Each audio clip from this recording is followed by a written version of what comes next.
అలాగే నిలబడి ఉండగా పరిశుద్ధ గ్రంథం నుంచి వాక్యం చదువుకుందాం. ఎఫెసీయులకు రాసిన పత్రిక 1వ అధ్యాయం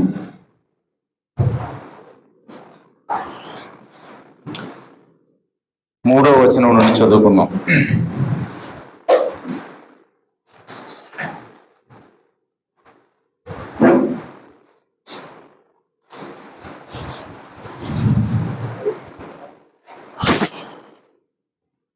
ఎఫెసీయులకు రాసిన పత్రిక 1వ అధ్యాయం 3వ వచనం నుండి. మన ప్రభువైన యేసుక్రీస్తు యొక్క తండ్రి యొక్క దేవుడు స్తుతింపబడును గాక. ఆయన క్రీస్తునందు పరలోక విషయములలో ఆత్మ సంబంధమైన ప్రతి ఆశీర్వాదమును మనకు అనుగ్రహించును. ఎట్లనగా తన ప్రియుని యందు తాను ఉచితముగా మనకు అనుగ్రహించిన తన కృపా మహిమకు కీర్తి కలుగునట్లు తన చిత్త ప్రకారమైన దయా సంకల్పము చొప్పున యేసు క్రీస్తు ద్వారా తనకు కుమారులనుగా స్వీకరించుటకై మనలను ముందుగా తన కోసం నిర్ణయించుకొని మనము తన ఎదుట పరిశుద్ధులమును నిర్దోషమునై ఉండవలెనని జగత్తు పునాది వేయబడక మునిపే ప్రేమ చేత ఆయన క్రీస్తులో మనలను ఏర్పరచుకొనెను. దేవుడు తన పరిశుద్ధ వాక్యమును దీవించును గాక. తలవంచి చిన్న ప్రార్థన చేసుకున్నాం. జీవాధిపతి, జీవము కలిగిన దేవ, మీ ఘననామమునకు స్తుతులు స్తోత్రం చెల్లిస్తున్నాం. ఈ ఉదయకాల సమయంలో అయా మీ రక్తం చేత కొనబడిన మీ బిడ్డలు అయా మీ నామాన్ని స్తుతించి ఉన్నారు, ఘనపరిచి ఉన్నారు. ప్రభువా, ఈ సమయంలో మీరు మా మధ్యలో ఉన్నారు, మేము నమ్ముచున్నాం. ప్రభువా, ఎక్కడ 2-3 కూడుకొని నా నామను ప్రార్థిస్తారో వారి మధ్యలో ఉంటానని వాగ్దానం చేసిన దేవుడు ప్రభువా, నిశ్చయముగా మీరు మా మధ్యలో ఉన్నారు, మేము నమ్ముచున్నాం. ఈ సమయంలో అయా మీరు మా మధ్యలోకి రండి ప్రభువా. అల్పుడను అయోగ్యుడి తండ్రి, నన్ను మరుగు చేసుకునండి అయా. నా తల్లి మీ ఆత్మచేత అభిషేకించి చదువుకున్న వాక్య భాగం నుంచి మీరే మా అందరితో మాట్లాడమని ప్రార్థిస్తున్నాం. ఒక మనుషుడు మాట్లాడితే ప్రయోజనం లేదు, కానీ జీవము కలిగిన దేవా మీరు రంగం మీదకి రండి ప్రభువా.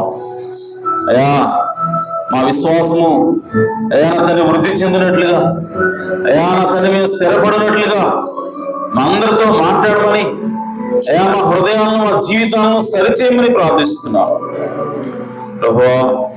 మీ బిడ్డలు నాయన వాక్యం కొరకు ఎంతో ఎదురు చూస్తుండగా మీరు రంగం మీదకి వచ్చి మనందరినీ కూడా దీవించమని మా ప్రభువును రక్షకుడునైనా యేసుక్రీస్తు నామములో ప్రార్థించి అడిగి వేడుకుంటున్నాను ప్రభు తండ్రి, ఆమేన్.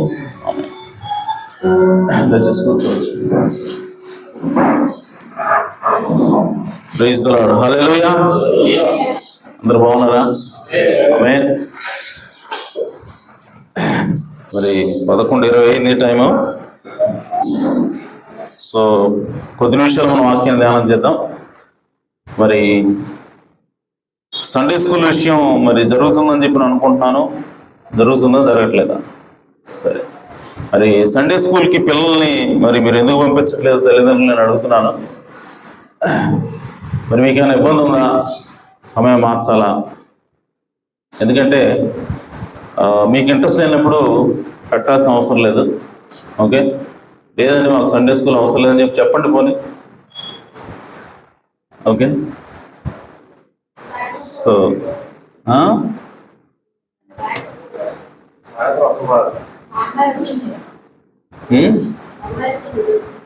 ఓకే, సరే. సండే స్కూల్ టీచర్లు చెప్తున్నాను, ఒక్కళ్ళు వచ్చినా సరే పెట్టండి. మీ ఇంట్లో కూడా పిల్లలు ఉన్నారు కదా, మీ పిల్లల్ని తీసుకొచ్చి కూర్చోబెట్టండి. ముందు సండే స్కూల్ టీచర్స్ ముందు రావాలి, వచ్చి వాళ్ళ పిల్లల్ని కూర్చోబెట్టుకొని వాళ్ళ పిల్లల్ని బోధించుకోండి. సో సండే స్కూల్ అనేది కంటిన్యూ అవ్వాలి, ఎందుకంటే అది ప్రవక్త చెప్పిన క్రమం కాబట్టి ఖచ్చితంగా దాన్ని ఫాలో అయితే దేవుడు మనం దీవిస్తాడు. ఆమేన్. కాబట్టి ఎవరు వచ్చినా రాకపోయినా అనవసరం, టీచర్లు మాత్రం రావాలి. ఓకే, వ్యూలా మేక మీ ఇద్దరు వచ్చి సండే స్కూల్ ఓపెన్ చేయండి. ఎవరు రాకపోతే ప్రార్థన చేసుకుంటా ఉండండి, వస్తే చెప్పండి, లేదంటే ప్రార్థన చేసుకుని వెళ్ళిపోండి. ఓకే, తర్వాత దేవుడు చూసుకుంటాడు వాళ్ళ సంగతి. ఓకే, ఎవరైతే పంపించట్లేదో వాళ్ళ సంగతి దేవుడు చూసుకుంటాడు. దేవుడికి వాళ్ళు లెక్క చెప్పుకుంటారు. కాబట్టి సండే స్కూల్ మాత్రం ఆగడానికి వీల్లేదు. సండే స్కూల్ మీరు మీ టైంకి 9:30 నుంచి 10 గంటల వరకు మీరు ఓపెన్ చేసి కూర్చోండి, వస్తే చెప్పండి, లేదంటే ప్రార్థన చేసి ముగించి వెళ్ళండి. Okay, right. ప్రొజెక్టర్ ఉంది, ప్రొజెక్టర్ ఉంది, అదే అంటుంది. వస్తే అన్నీ ఉంటాయి. 9 నుంచి 9:30 వరకు, 9 నుంచి 9:30 వరకు టైం గుర్తుపెట్టుకోండి. 9:30 నుంచి 10 వరకు అందరూ వచ్చి ప్రార్థన చేసుకుంటారు. ఇక్కడ 10 గంటలకి మెయిన్ సర్వీస్ స్టార్ట్ అవుతుంది. ఓకే, సో 9 గంటలకి మీ పిల్లల్ని పంపించండి, 9:30 వరకు సండే స్కూల్ ఉంటుంది. ఓకే, అర్థమైనా? రైట్, సరే, మంచిది. మరి ఈ ఉదయకాల సమయంలో చదువుకున్న వాక్య భాగం నుంచి చిన్న వర్తమానము, అదేంటంటే అడాప్షన్ అనగా పుత్ర స్వీకారం. హల్లెలూయా, పుత్ర స్వీకారం. నిజానికి ఇది 3 భాగాలుగా చెప్పాడు, 4 పార్ట్లుగా చెప్పాడు ప్రవక్త. సో మరి దేవుని చిత్తం అయితే ఈ ఆదివారం, అలాగే నెక్స్ట్ ఆదివారం, అలాగా ప్రతి ఆదివారం కూడా ఒక 4 వారాలు దీని గురించి నేను బోధించాలనుకుంటున్నాను. ఎందుకంటే ఇది మనందరికీ కూడా చాలా ప్రాముఖ్యమైనటువంటి అంశం. ఆమేన్. పుత్ర స్వీకారం.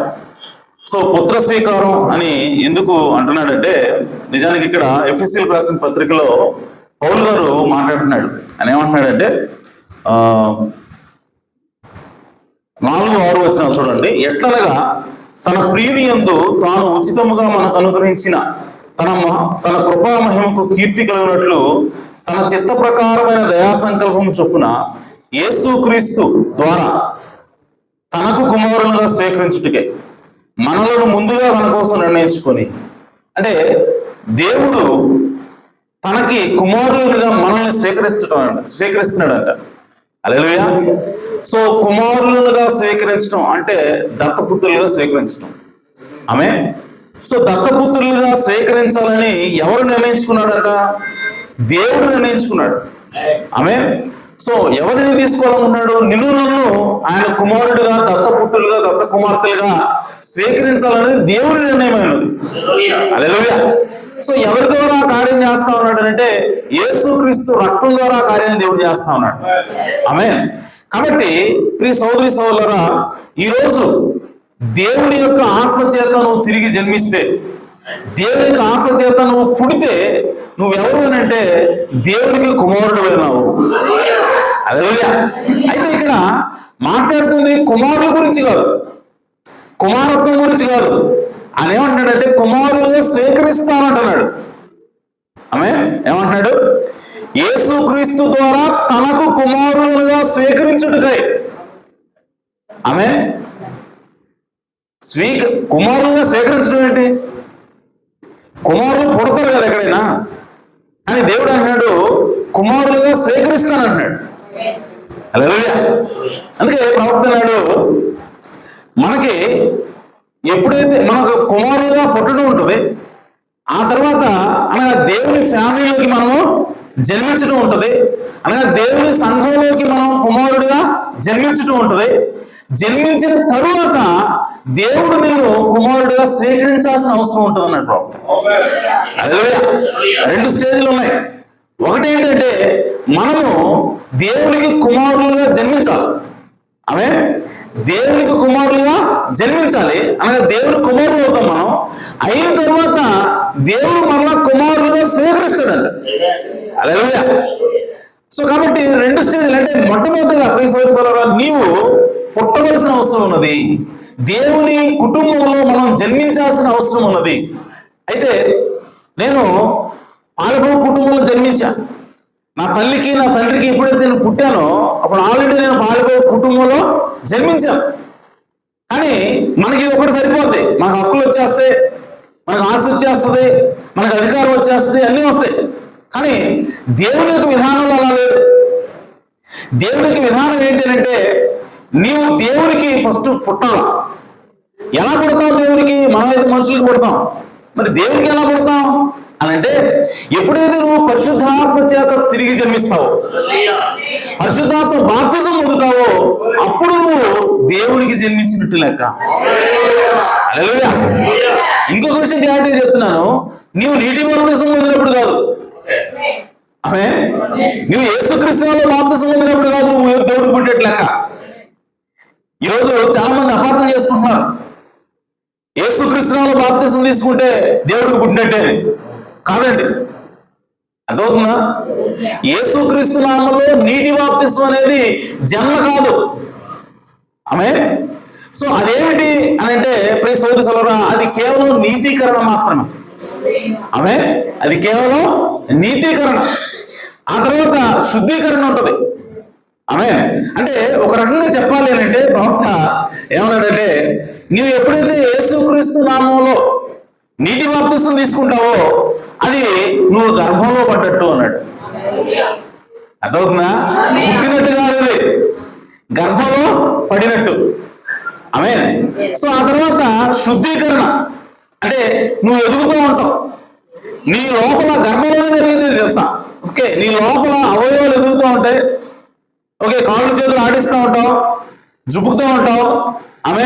ఇవన్నీ కూడా జరుగుతూ ఉంటాయి. ఇదేమిటంటే ఇది శుద్ధీకరణ. ఈ శుద్ధీకరణ కూడా ఎక్కడ జరుగుతుందంటే గర్భంలోనే, నువ్వు ఇంకా పుట్టినట్టు కాదు. మరి పుట్టుక అంటే ఏమిటి అంటే పరిశుద్ధాత్మ బాప్తిసం అయినది. హల్లెలూయా. నువ్వు ఎప్పుడైతే పరిశుద్ధాత్మ చేత తిరిగి జన్మిస్తావో, పరిశుద్ధాత్మ చేత బాప్తిసం పొందుతావో అప్పుడు నువ్వు జన్మించినట్టు లెక్క. హల్లెలూయా. అప్పుడు నువ్వు గర్భం నుంచి బయటకు వచ్చినట్టు లెక్క. ఒకవేళ నువ్వు గర్భం లోపల ఉండి చనిపోయావు అనుకో, నువ్వు కుమారుడు కాదు. నువ్వు బయటకు వచ్చి చచ్చిపోతే అప్పుడు ఓకే దేవుడు కుమారుడు ఇచ్చాడు చనిపోయాడు అంటాం. లోపల చనిపోతే అంటామా? లెక్కేస్తామా? లెక్కేయం. అలాగే పరిశుద్ధాత్మ అంటే నీటి బాప్తిసం తీసుకొని నువ్వు వచ్చావు అనుకో, ఓకే ఏమో నీతికరణ పొంది నువ్వు చనిపోయావు అనుకో, దూరం అయిపోయావు అనుకో, దేవుడికి వెళ్ళిపోవచ్చు నువ్వు. ఎందుకనంటే అరణ్యంలోకి వచ్చి ఐగుప్తు దేశం నుంచి విడిచిపెట్టి బయటకు వచ్చారు. వాళ్ళు నీతీకరణ పొందారు. ఐగుప్తు విడిచి బయటికి రావడమే నీతీకరణ అంటే నీటి బాప్తిసం.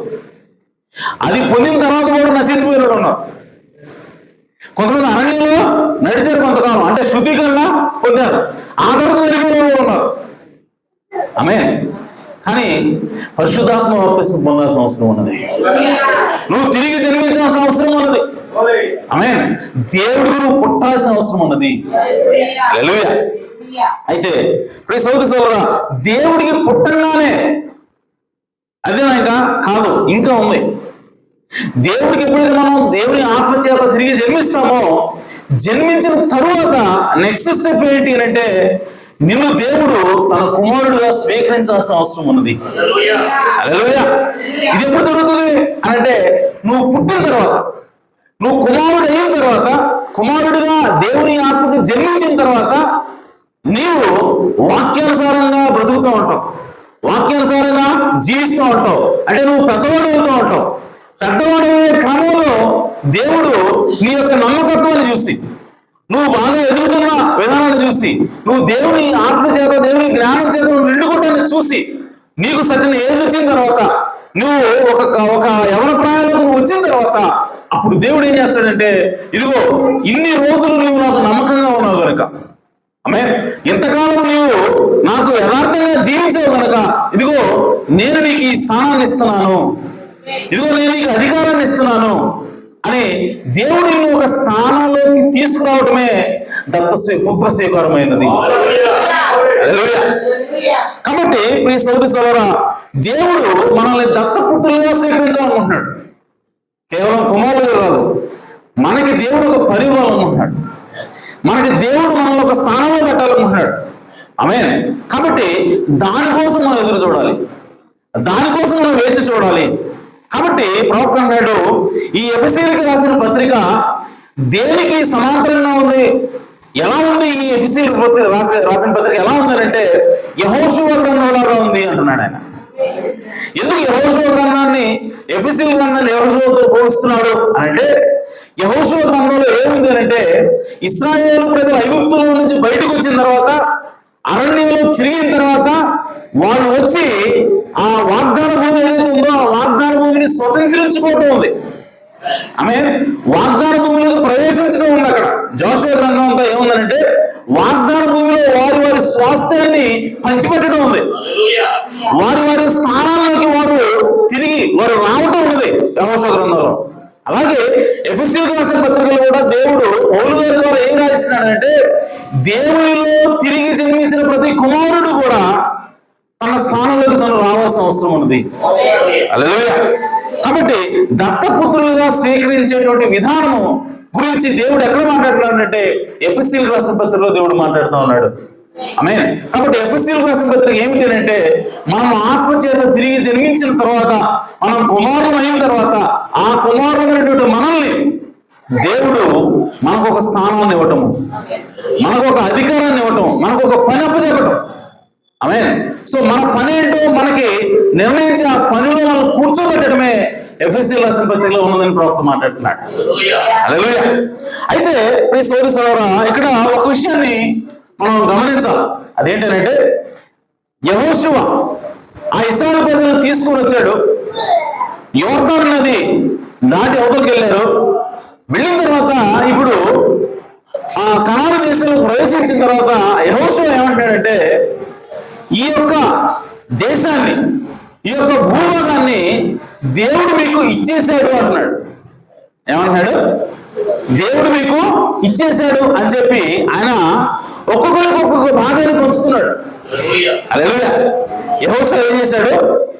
ఒక్కొక్క భూభాగాన్ని ఒక్కొక్క గోత్రానికి ఆయన పంచుతున్నాడు. పంచిన తర్వాత చూడండి ఇక్కడ ఏం జరుగుతుందో, పంచిన తర్వాత దాన్ని స్వతంత్రించుకోవడానికి పోతున్నారు. ఆమె ఎవరైనా స్వతంత్రించుకున్న తర్వాత వాళ్ళు అంటారు. ఎవరైనా అర్థమవుతుందా? పోయి వాళ్ళందరూ ఫెన్స్లు వేసిన తర్వాత అంత చుట్టూ కూడా మొత్తం రాళ్ళు ఇటుకలతో పహరీ కూడా కట్టిన తర్వాత దానిలో నిలబడి ఇది రాజు అంటారు. అవునా? కానీ దేవుడు ఏం చేస్తాడంటే, ఇదిగో ఈ భూభాగం నుంచి ఈ భూభాగం వరకు ఇదిగో దాను నీది, ఈ భూభాగం నుంచి ఈ నది వరకు ఇదిగో ఆషేరు నీది, ఇదిగో సముద్రం ప్రాంతం మొత్తం అంతా కూడా ఇదిగో జబులును ఇది నీది. ఆమె నఫ్తాలి ఎక్కడి నుంచి ఈ కొండ వరకు నీది. ఆమె ఇదిగో ఎవరితో అవతల వరకు నీది, దాను కాదు నీది అని చెప్పి దేవుడు ఆల్రెడీ పంచిపెట్టాడు. అదే పంచిపెట్టిన తర్వాత ఇప్పుడు వదులుతున్నాడు వాళ్ళని, మీరు పోయి దాన్ని స్వాతంత్రించుకోండి, ఎందుకంటే నేను దాన్ని మీకు ఇచ్చి ఉన్నాను. హల్లెలూయా. సో కాబట్టి ఈ సోదరి సోదరా, దేవుడి యొక్క విధానం ఎల్లప్పుడూ కూడా అలాగే ఉంటుంది. దేవుడు ఎప్పుడు కూడా నీకు ముందుగా దాన్ని వాగ్దానం చేస్తాడు. వాగ్దానం చేసిన దాన్ని నువ్వు వెళ్ళి స్వతంత్రించుకోవాలి. హల్లెలూయా. చూడండి ప్రవక్త అంటాడు, ఈ ఇశ్రాయేలు ప్రజలు ఎవరి భాగం ఎక్కడ అన్నది మనం చూసినప్పుడు ఆ భాగాలు ఖచ్చితంగా వాళ్ళకి ఆల్రెడీ ప్రవచించబడ్డాయంట. ఎవరు ఏ భాగాలు ఉంటారో, ఏ గోత్రం ఎలాంటిదో, వాళ్ళ గోత్రంలో ఏం జరుగుతుందో ఇవన్నీ కూడా ఆల్రెడీ ప్రవచించబడ్డాయి. ప్రవచించబడిన దాని ప్రకారమే నిజంగా వాళ్ళు వాగ్దాన భూమిలోకి వచ్చిన తర్వాత పంచబెట్టబడుతున్నారు. వాళ్ళకి ఏదైతే ప్రవచించబడిందో దానిలో వాళ్ళు ప్రవచన పూర్వకంగా వాళ్ళు దాన్ని పొందుకుంటున్నారు. ప్రవక్త అంటాడు, వాళ్ళ కళ్ళు వాళ్ళని కంటున్నప్పుడే వాళ్ళు ఏమవుతారో, వాళ్ళు ఎలా ఉండబోతున్నారో ఆ పిల్లలు వాళ్ళు ప్రవచిస్తూ పేర్లు పెట్టారంట. హల్లెలూయా.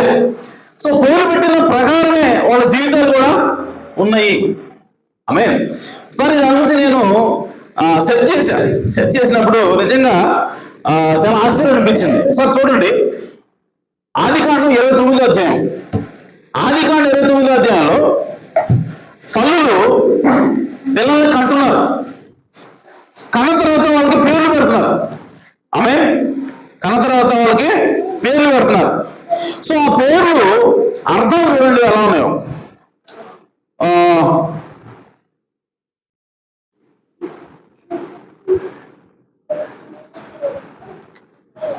29వ అధ్యాయం ఆదికాండం 29 తీసారా?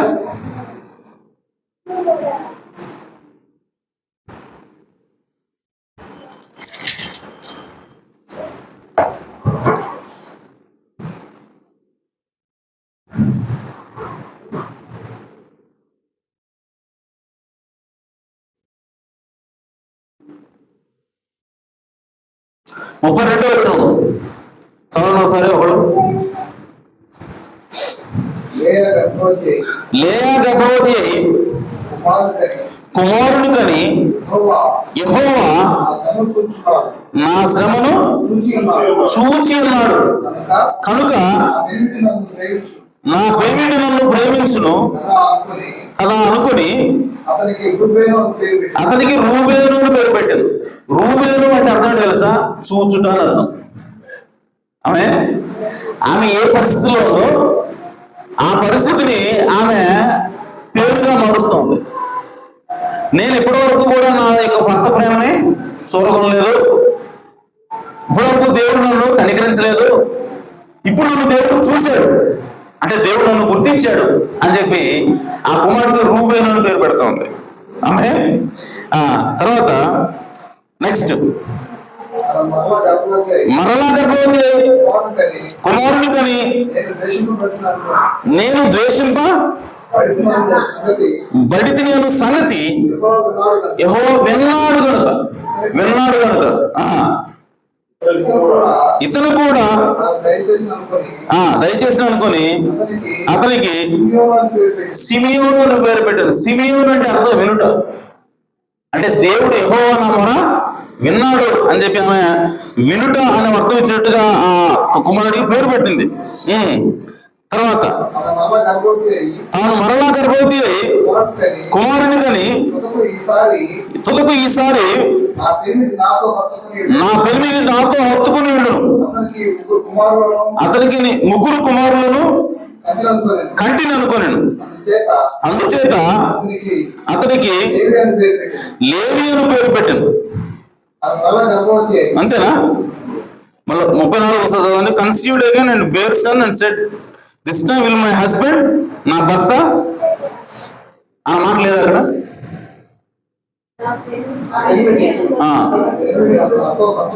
నాతో హత్తుకొని అంటే తన భర్త హత్తుకొని ఉంటాడు ఇక అని చెప్పి పేరు పెట్టింది. సో ఏం పేరు అది?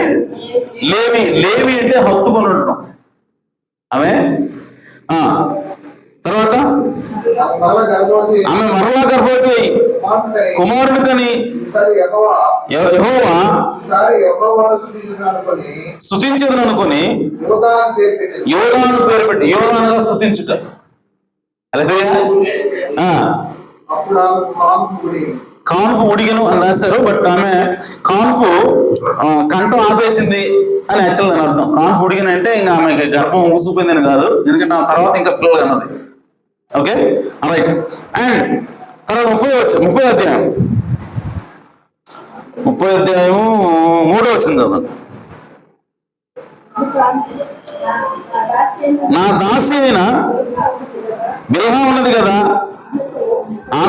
ఆమెతో పొమ్ము నా కొరకు పిల్లలను కనును. 5వ వచనం గర్భవతి కొనను.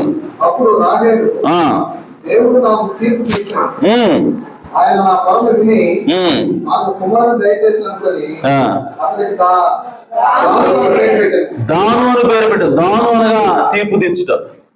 ఆమె అంటే దాను అంటే న్యాయాధిపతిని, తీర్పు తీర్చేవాడని, తీర్పు తీర్చుట అన్న అర్థాలు వస్తాయి. ఆ తర్వాత ఇంకో కుమారుడు అన్నది బెల్ల. ఓకే. సో కానీ ఆమె ఏం పేరు పెట్టిందంటే నఫ్తాలి అని పేరు పెట్టింది. నఫ్తాలి అన్న మాటకి అర్థం ఏంటంటే రెజ్లింగ్, పోరాడుట. అంటే నేను చాలా పోరాటం చేశాను అని చెప్పి ఆమె పోరాడుట అనే పేరు పెట్టింది నఫ్తాలి. లేయా సాదత్, ఈసారి లేయా చూసింది పిల్లలు వాళ్ళందరికీ దాసితోటి పిల్లలుగా ఎత్తుంది అని చెప్పి ఆమె తన దాసిని కూడా యాకోబుకి జిల్ఫాని ఇచ్చింది. ఇప్పుడు జిల్ఫా ద్వారా ఎవరు పుట్టారంటే గాదు పుట్టాడు. ఆమె గాదు అనగా అర్థము ట్రూప్, అంటే సమూహము లేదంటే ఒక సైన్యము అని అర్థం. Okay right. ఆ తర్వాత and Zilpah Leah's maid bare Jacob a second son, ఇంకొక కుమారుడు కలదు మళ్ళీ ఆమె. కానీ ఆమెకి ఏం పేరు పెట్టిందంటే ఆషేరు అని పేరు పెట్టింది. ఆషేరు అనగా సంతోషం అని అర్థం. ఆమె చూడండి, ఈ పేర్లన్నీ కూడా మరలా 49వ అధ్యాయంకి వచ్చేసరికి వీళ్ళందరూ పెరిగి పెద్దోళ్ళయ్యారు. అర్థమైందా? పెరిగి పెద్దోళ్ళయ్యారు. పెద్దోళ్ళైన తర్వాత ఇప్పుడు యాకోబు ముసలోడయ్యాడు, చనిపోయే స్థితికి వచ్చాడు, చనిపోతున్నాడు. ఇక చనిపోతూ ఇప్పుడు ఈ పిల్లలందరూ వీళ్ళు అన్నారు కదా, వీళ్ళందరినీ పిలిపించుకొని మళ్ళీ వాళ్ళని మరలా ఆశీర్వదిస్తున్నాడు. మరలా వారి కోసం ఈయన ప్రవచిస్తున్నాడు. అలాగే ఇప్పుడు విచిత్రం ఏంటంటే ఈ ప్రవచనం వీళ్ళు పేర్లు పెట్టేటప్పుడు ఏవైతే పేర్లు పెట్టారో ఆమె ఈ పేర్లు, అలాగే ఈ పేర్ల అర్థాలు, అలాగే యాకోబు దీవించినప్పుడు దీవెనలు వేస్తే ఈ రెండు కూడా కలిసిపోతున్నాయి. ఈ రెండు ఒకటే. ఆమె ఒకసారి 49వ అధ్యాయం తీయండి. 49వ అధ్యాయం.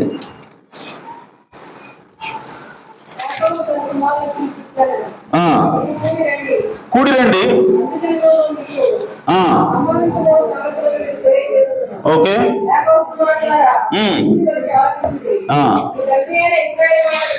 ఓకే.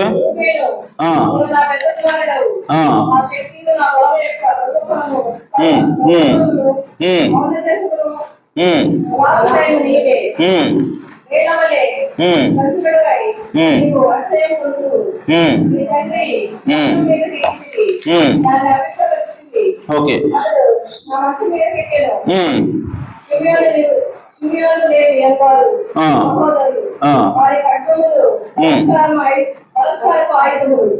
ఏం చేశారు వీళ్ళు? సిమేను లేవీలు, మా చెల్లి దేనని నువ్వు రేపు చేస్తావా, ఒక వేసితో వ్యవహరించినట్టుగా నా చెల్లితో వ్యవహరిస్తావా అని చెప్పి షెకెము ప్రాంతంలో ఒక రాజుని, రాజు కుమారుల్ని, వాళ్ళ బంధువులందరినీ కూడా వీళ్ళు కత్తి తీసుకుని వేసారు, పోయి చంపారు.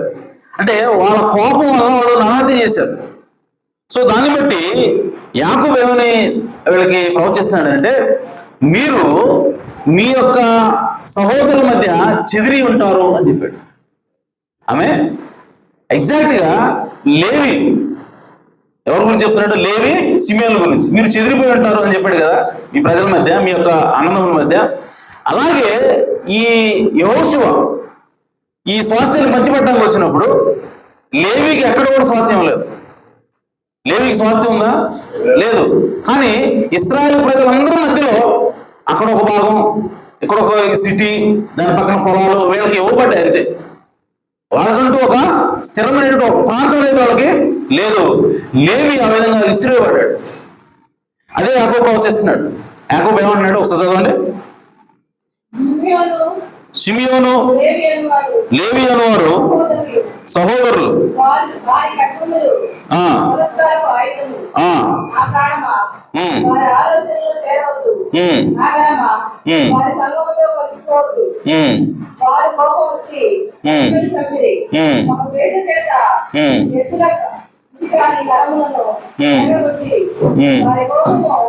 ఏంటి ఏం చదవగొట్టారు? తగ్గొట్టు.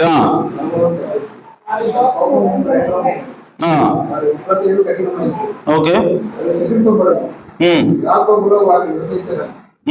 యాకోబులో వారిని విభజించేదను. ఎగ్జాక్ట్ గా ఇది ఫుల్ఫిల్ అయింది. లేవిని దేవుడు విభజించాడు. అలాగే సిమియోను చూస్తే సిమియోను భూభాగం ఎక్కడ వచ్చిందంటే యోధా మధ్యలో వచ్చింది, సపరేట్ గా లేదు. యోధాకి పంచిపెట్టినటువంటి భూభాగంలో వాళ్ళ మధ్యలో సిమియోను తీసుకొచ్చి పెట్టాడు. ఆ తర్వాత చాలా కాలం తర్వాత ఈ యోధా వాళ్ళు వాళ్ళని మింగేశారు. ఆమె అంటే వాళ్ళకంటూ ఒక స్వాస్థ్యం లేకుండా వాళ్ళు చెదిరిపోయారు. ఓకే, ఎగ్జాక్ట్ గా యాకోబు యొక్క ప్రవచనం అక్కడ నెరవేరుతా ఉంది. ఆ తర్వాత 7వ వచనం, 8వ వచనం, 8 యోగా నీ సహోదరులను స్తుతించదు. ఒకసారి రాకండి, 29వ అధ్యాయం పోయండి ఒకసారి. 29వ అధ్యాయము. యోధాని కన్నది కదా, ఎక్కడ కన్నదామే యోధాని?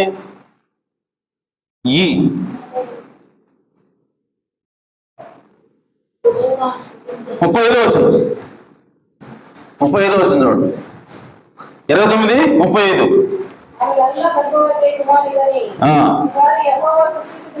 యెహోవాను స్తుతించదు అంటే యోధా యొక్క అర్థం ఏంటి? స్తుతి. అలాగే ఇక్కడ యాకోబు ఏమంటున్నాడు? నిన్ను స్తుతించదు. హల్లెలూయా. మెడ మీద ఉండను. ఓకే, తర్వాత రాజదండము నీ మధ్య నుంచి తొలగిపోదు. యోధం దేవుడు అబ్రహాం దీవిస్తా ఉన్నాడు, యాకోబు దీవిస్తా ఉన్నాడు. తర్వాత ఓకే తర్వాత 12వ అధ్యాయం 13వ వచనం.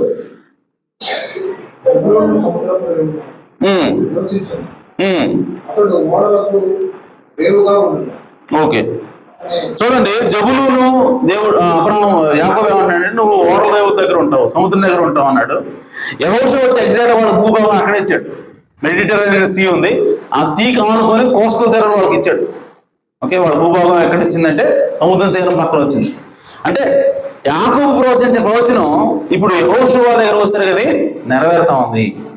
అంటే వాళ్ళ తల్లులు ఏం ప్రవచించారు, అలాగే వాళ్ళ తండ్రి ఏం ప్రవచించాడు, అదంతా కూడా ఎగ్జాక్ట్ గా ఆ వాగ్దానంలోకి వచ్చేసరికి అక్కడ ఖచ్చితంగా అది నెరవేరుతా ఉంది. ఆమె సో నువ్వు సముద్ర తీరం దగ్గర నివసిస్తా ఉన్నప్పుడు ఖచ్చితంగా వాళ్ళ భూభాగం సముద్ర తీరం దగ్గర వచ్చింది. ఆమె ఆ తర్వాత ఇస్సాకారు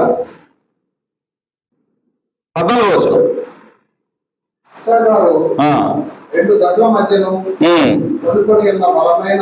గార్ధవం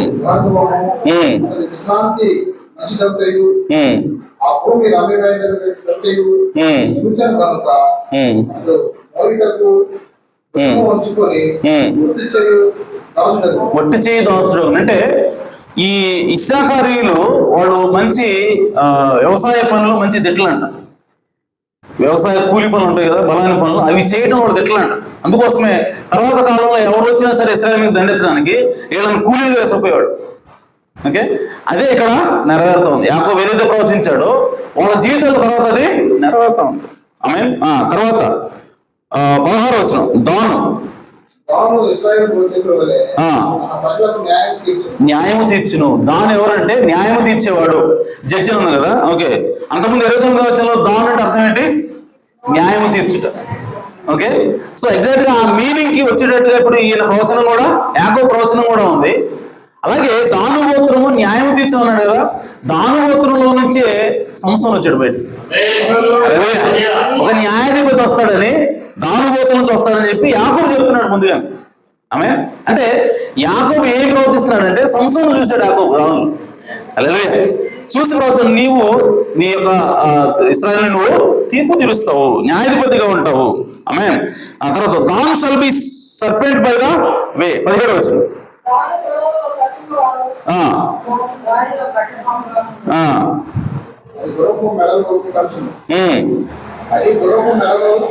ఖర్చును. ఓకే, సో గుర్రం బేస్ని గడిస్తే గుర్రం ఏమో వెళ్ళిపోతున్నాడు. సో సంస్థను కూడా 2 స్తంభాలు పట్టుకొని లాగితే పైన మొత్తం కూలిపోయింది. ఆమె వాళ్ళకి కంటగింపుగా ఉన్నాడు సంసోను. ఎవరికి? ఫిలిష్తీయులకి సర్దార్ అందరూ కూడా సంస్థను కంటగింపుకున్నాడు, ఒక సర్పంలాగా వెంటాడున్నాడు. ఓకే, ఇదంతా కూడా అబ్రహాం యాకోబు ముందుగానే చూసి ప్రవర్తిస్తా ఉన్నాడు. ఎగ్జాక్ట్ గా ఏం ప్రవర్తించాడు అంతా కూడా జరుగుతూ ఉంది. అంటే ఇక్కడ తండ్రి తన ప్రేమ బట్టి మాట్లాడట్లా. నేను గమనించాల్సింది ఏంటంటే తన కుమారుల మీద ప్రేమ బట్టి కాదు మాట్లాడేది, ఆయన ఏం చూశాడో దాన్ని చెప్తున్నాడు ఆయన. అలాగే అది ప్రవచనమే, అంతేగాని ప్రేమతో వచ్చేటువంటి ఏదంటే ఎగ్జైటేషన్ వచ్చే మాటలు కాదు. ఓకే, అర్థమైందా? సో అవి ప్రవచనాలు ఉన్నాయి. ఆమె ఆ తర్వాత 19వ వచనం గాదు బంటుల గుంపు అని ఉంది కదా, బంటుల గుంపు నిన్ను గాదును కొట్టుకుంది కదా. సో గాదు అంటే అర్థం ఏంటి? 29వ వచనంలో ఆమె ట్రూప్, ఒక గుంపు అని పేరు పెట్టింది. సో అంటే వాళ్ళు చూసేటప్పుడు గుంపు అన్నారు, ఇప్పుడు యాకోబు వచ్చి గుంపు నిన్ను కొట్టుద్ది అన్నాడు. అంతర్దేమంటాడు, ఆ గుంపును నువ్వు జయిస్తావు అన్నాడు. హల్లెలూయా. సో ఎందుకు అని అంటే గాదు అనేది యోర్దాను నదికి తూర్పునుంది. సో ఇశ్రాయేల్ ప్రజలకి అలాగే అంటే వాగ్దాన భూమికి వాళ్ళకి మధ్యలో నది ఉంది అర్థం. వాళ్ళు సపరేట్గా ఉన్నారు కాబట్టి ఎవరు దండెత్తి వచ్చినా ఎవరికి వస్తారు? ఫస్ట్ గాదు మీదకి వచ్చేవాడు. అంటే గాదు మీదకి అనేక దండయాత్రలు జరిగింది. అది యాకోబు చూసి చెప్తున్నాడు ముందే. అదేనా, ఒక గుంపు నీ మీదకి దండెత్తి వచ్చును, వాళ్ళు నిన్ను కొడతారు, కానీ నువ్వు తిరిగి వల్ల వాళ్ళ మీద జీవితం సాధిస్తావు. హల్లెలూయా. అంటే నీ మీద ఎక్కువ దండయాత్రలు జరుగుతాయని చెప్తున్నాడు నేను. ఆమె ఎగ్జాక్ట్గా అదే జరుగుతుంది, ఎందుకంటే వాళ్ళు తూర్పున ఉన్నారు కాబట్టి. ఆమె ఆ తర్వాత అవుట్ ఆఫ్ ఆషేర్ యొక్క శ్రేష్టమైన ఆహారము కలదు, రాజులకు తగిన మధుర అంటే ఆషేరు భూమిలో మంచి పంట పడేదంట, శ్రేష్టమైన పంట. అలాగే ఎక్కడా పండని పంటలు పండాయంట. అందుకని ఆ భూమి చాలా ఫలవంతమైనది, చాలా సారవంతమైనటువంటి భూమి అని ఉంటుందని చెప్పాడు యాకోబు. ఎగ్జాక్ట్ గా యెహోషువ దాన్ని పంచిపెట్టినప్పుడు కూడా అలాంటి సారవంతమైన భూమిలో వాళ్ళకి దేవుడు స్వాస్థ్యం ఇస్తా ఉన్నాడు. యాకోబు ఏం ప్రవచించాడు? ఖచ్చితంగా వాళ్ళ జీవితంలో అదే జరుగుతూ ఉన్నది. ఆమె నఫ్తాలి 21వ వచనం. ఎస్. సో వీళ్ళందరూ కూడా వాళ్ళ జీవితంలో ఏం జరిగిందో అవన్నీ కూడా దేవుడు ముందుగానే చెప్తున్నారు. తర్వాత యోసేపు గురించి చెప్పాడు, యోసేపు 2 కుమారుల గురించి చెప్పాడు, ప్రవచించాడు ఆయన. ఇవన్నీ ఎగ్జాక్ట్ గా. ఆ తర్వాత బెంజమిన్ గురించి చెప్పాడు. సో బెంజమిన్ గోత్రం నుంచి ఆమె ఒక బలమైనటువంటి రాజు వచ్చాడు, ఆయన పేరే దేవుడు ఏదైతే యాకోబు ద్వారా ప్రవచించాడో సేమ్ అదే ఇప్పుడు యెహోషువ కూడా సేమ్ అదే పంచిపెడతా ఉన్నాడు. వాళ్ళ జీవితంలో జరుగుతూ ఉన్నది. అంటే మన జీవితంలో దేవుడు ఏం చేస్తాడంటే ముందుగా మనకి ప్రవచనం ద్వారా దేవుడు మనకి ఇస్తాడు. ఇచ్చిన తర్వాత నువ్వేం చేయాలంటే దేవుడు నాకు ఇచ్చేసాడు అని నెలకొంటే సరిపోదు. దానికోసం నేనేం చేయాలంటే ఫైట్ చేయాలి. హల్లెలూయా. ఇశ్రాయేలు ప్రజలకి వాగ్దానం దేవుడు ఆల్రెడీ వాగ్దానం చేసి ఇచ్చాడు. కానీ అందులో ఉన్న ప్రతి అంగుళం భూమి కోసం కూడా ఇశ్రాయేలు ప్రజలు కొట్టాడాల్సి వచ్చింది, ఇశ్రాయేలు ప్రజలకు యుద్ధం చేయాల్సిన అవసరం వచ్చింది. అలాగే దేవుడు ఏమంటాడంటే చూడండి, ఎఫెసీ రాసిన పత్రిక ఇప్పుడు చదువుకున్నాం 1వ అధ్యాయము,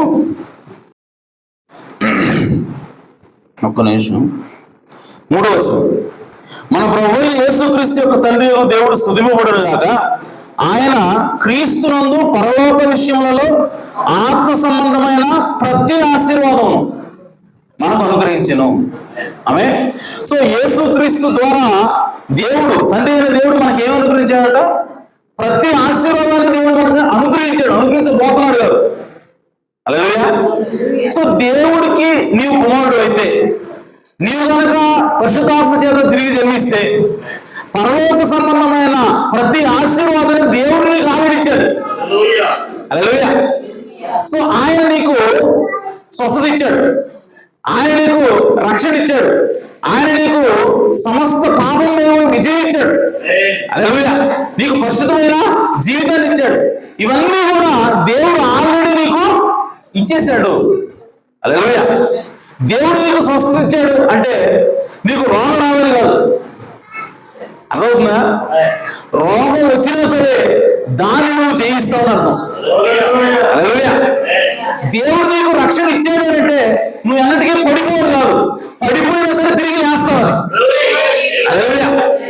కాబట్టి ప్రియ సోదరి సోదరులారా, మనకి దేవుడు ఆల్రెడీ సమస్త పరలోక సంబంధమైనటువంటి ఆశీర్వాదాలు దేవుడు మనకి ఇచ్చాడు కాబట్టి, అవి మనకి స్వాస్థ్యంగా ఇచ్చాడు కాబట్టి నీవు ఆ విశ్వాసాన్ని పెట్టుకుని నువ్వు నిలబడాలి. హల్లెలూయా. నీకు రోగం వచ్చినప్పుడు ఏం చెప్పాలంటే, రోగమా దేవుడు ఆల్రెడీ నాకు ఆరోగ్యాన్ని ఇచ్చి ఉన్నాడు. హల్లెలూయా. కాబట్టి నువ్వు నన్ను విడిచి వెళ్ళాల్సిందే. నీకు నొప్పి పుడుతూ ఉంటుంది, అర్థమవుతుందా? నీకు వేడి ఎక్కువ అవుతూ ఉంటుంది, జ్వరం ఎక్కువ అవుతూ ఉంటుంది. అయినా సరే ఏం చెప్పాలంటే, జ్వరమా దేవుడు నాకు ఆల్రెడీ స్వస్థత ఇచ్చాడు. ఆమేన్. పరలోక సంబంధమైన ప్రతి ఆశీర్వాదాన్ని కూడా దేవుడు నాకు ఇచ్చాడు. కాబట్టి నువ్వు విడిచిపెట్టి వెళ్ళిపోవాల్సింది చెప్పి ముందుకు నెట్టవాలని. ఆమేన్. నెట్టినప్పుడు ఖచ్చితంగా అది వెనక్కి వెళ్తుంది. ఆమేన్. నువ్వు ఇంకా కొద్దిసేపటికి నీకు ఇంకా విశ్వాసం వచ్చి నువ్వు ఇంకా ఉన్నావని చెప్పి మళ్ళీ నెడితే మళ్ళీ పోవాల్సిందే. చివరికి నీ శరీరంలో నుంచి అది బయటికి వెళ్ళిపోయేంత వరకు నువ్వు నెడతా ఉంటే నీ ఎంత నెడితే అంత వెనక్కి వెళ్తుంటావు. అదేగా నువ్వు నెట్టకుండా అమ్మో ఇచ్చాడో లేదు దేవుడు, స్వస్థ ఇచ్చాడో లేదో, ఇది తగ్గుతులేదు అని చెప్పంటే అంటే అది నెడతా ఉంటుంది వెనక్కి, ఇంకా లోపలికి వస్తూ ఉంటది, ఇంకా నేను మా నీ దగ్గరగా తీసుకెళ్తాను. కాబట్టి ఆ రోజు ఇశ్రాయేలు ప్రజలు యెహోషువ నాయకత్వంలో వాళ్ళు చేసిన పని ఏంటి అంటే, వాళ్ళేమో యెహోషువ అంటాడంటే దేవుడు ఆల్రెడీ మీకు ఇది ఇచ్చేసాడు. ఓకే, ఇదిగో యోగా ఇదిగో ఈ ప్రాంతాన్ని దేవుడు నీకు ఇచ్చాడు, కత్తులు తెచ్చుకోపో అని చెప్పి అనగానే వీళ్ళందరూ కూడా యుద్ధ సన్నద్ధులై కత్తులు తీసుకుని దాని మీదకి యుద్ధానికి వెళ్తున్నారు. యుద్ధానికి వెళ్ళి వాళ్ళు కత్తులతో వాళ్ళు ఆటోమేటిక్ గా విజయం వచ్చేస్తా ఉంది. ఏం చేయాల్సిన అవసరం లేదు, వీళ్ళు పొయ్యి యుద్ధం చేస్తే చాలు అంతే. వీళ్ళు చేయాల్సింది పోయి కత్తులు ఆడిస్తే చాలు విజయం వచ్చేస్తా అంతే. అలాగే ఇది ఎలా ఉంటుందంటే, ఆల్రెడీ నీకు విజయం వచ్చింది అని చెప్పి మెసేజ్ అన్న నీకు కన్ఫర్మేషన్ వచ్చిన తర్వాత నువ్వు పోయి మ్యాచ్ అయితే ఎట్లా ఉంటుంది అన్నమాట. అర్థమైనా? నీకు ముందు రోజే దర్శనం వచ్చింది ఏమంటే రేపు ఆడబోయే మ్యాచ్ నువ్వు గెలుస్తావని. ఆమె ఇప్పుడు ఏం చేయాలి? ఆడకుండా కూర్చోవాలా? ఆడాలా? నువ్వు చేయాల్సిందల్లా కేవలం ఏంటంటే బ్యాట్ తీసుకుపోయి నిలబట్టమే. అలాగే బాల్ రాగానే ఓపట్టం నువ్వు చేయాల్సింది. నువ్వు గుట్టు వేపుడు సరే తగులుతుంది, ఎందుకంటే దేవుడు ఆల్రెడీ నీకు విజయాన్ని ఇచ్చాడు కాబట్టి. అలాగే సో విజయం ఆల్రెడీ ఇవ్వటువంటి అదే అర్థం. నీకు ఆల్రెడీ ఆ భూభాగం ఇవ్వటువంటి అర్థం ఏంటంటే నువ్వు నిలబడితే సార్ విజయం వచ్చేస్తా ఆటోమేటిక్ గా. నువ్వు ఏం చేయాల్సిన అవసరం లేదు, పారిపోతున్నావు ప్రజలు. అలాగే కొండలు తీసుకుని వెళ్ళి చప్పట్లు చేస్తే పారిపోయారండి. కొండలు తీసుకుని పోతే గెలుస్తాడు అర్థం, గెలిచారు. అర్థమైందా? 300 మంది ఎంతమంది పోయారు? 300 మంది పోతే 10,000 మంది సైన్యం పారిపోయారు. జరుగుతుంది ఎక్కడన్నా? జరిగింది. కారణం ఏంటంటే దేవుడు వాళ్ళకి ఆల్రెడీ ఆ భూభాగాన్ని ఇచ్చాడు. అలాగే మీ సోదరి సోదరా, దేవుడు మనకు ఆరోగ్యాన్ని ఇచ్చి ఉన్నాడు. అలాగే నీకు ఎంత గొప్ప రోగం అయినా సరే, క్యాన్సర్ అయినా సరే, ఎంత పెద్దదైనా సరే, నువ్వు నిలబడితే చాలు అక్కడ అంతే. అలాగే ఇది నాది, దేవుడు నాకు ఇచ్చాడని చెప్పి విశ్వాసంతో నువ్వు నిలబడటం నువ్వు చేయాల్సింది. తోక ముడుచుకొని పారిపోతుంది సాతాను.